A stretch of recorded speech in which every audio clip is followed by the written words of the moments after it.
Okay, equation 12.1 that gives us a formula for measuring the sound level in decibel.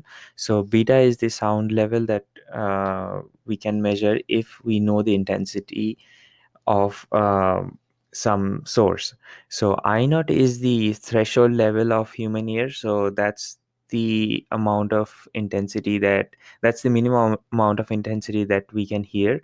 And this is a measurable quantity. So depending on what intensity of sound we're listening, we can figure out our sound level.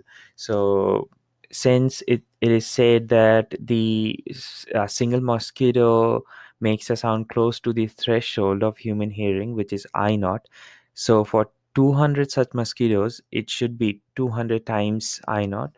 So if we write that down, we'll get something like this.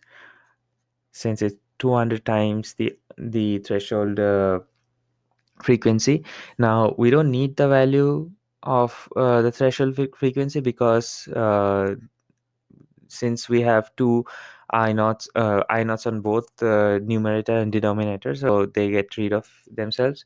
Now we have 10 log of 20, and if we solve for it, we get 23 decibel.